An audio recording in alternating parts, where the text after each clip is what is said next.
Here's one common concern I've heard. How to say no to a friend who is really nice to you without feeling guilty. People who say no too often are sometimes labeled selfish, and perhaps some of them are. This video is not for those people, nor is it for those with healthy boundaries who know when to say no. But if you are one of those people who has trouble saying no to things you know you really need to refuse, then keep watching.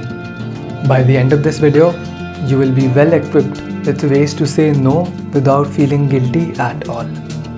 Yes, even if that's saying no to a friend who is really nice to you. Hi, my name is Yash. My goal is to help you level up in life and become a better version of yourself. Let's get started.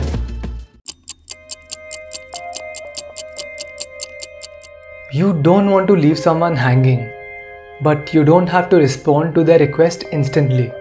Buying time takes the pressure off when you can't figure out how to say no diplomatically or simply need more time to decide. The following time-buying responses will cover you in just about every situation.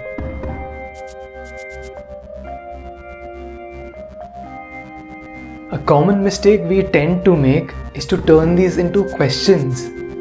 We must use these as statements and use a pleasant but assertive tone.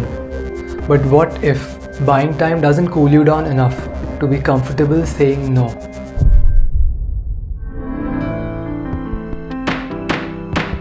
Suppose a friend asks for a loan you don't want to extend.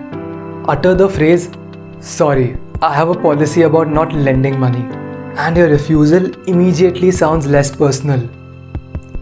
In all kinds of situations, invoking a policy adds weight and seriousness when you need to say no.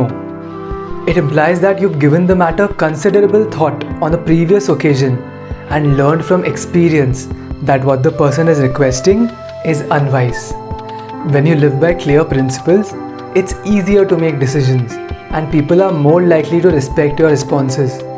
Also, there's less chance of someone feeling personally rejected if it's clear this is a rule you live by consistently.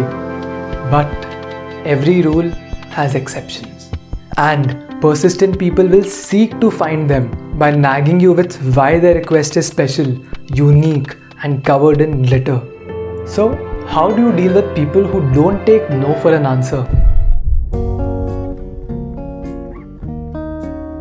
This technique teaches you persistence and doesn't allow people to bargain because you just keep repeating your denial, not responding to their new angles or reasoning.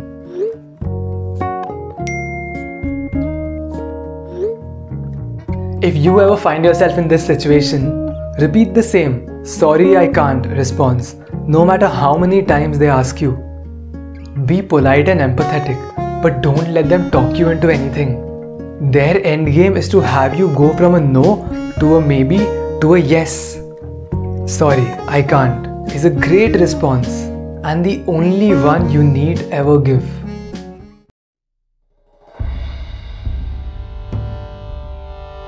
Personally, this is one of my favorite techniques because you don't feel guilty about saying no.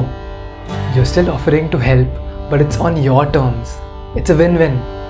And you can offer an alternative to almost any request.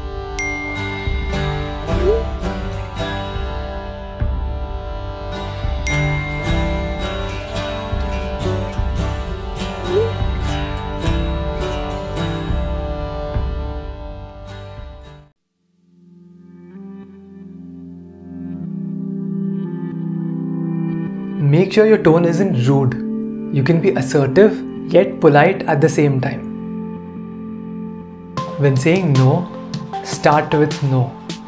Don't beat around the bush. To say no with kindness, give a brief explanation as to why you're not able to help them. This isn't about justifying your answer, but about being kind and compassionate in the way you say it. Be honest. Lying about why will only create guilt. Most importantly, know that most people don't react in the way you imagine they will. The most common reaction to hearing no is acceptance. That is all for this video, but before you go, I want to thank you for sticking till the end. And because you did stick till the end, I'm sure you found some value in this video, so please hit the like button. Subscribe to this channel to join me on my journey of personal mastery, and let's level up together.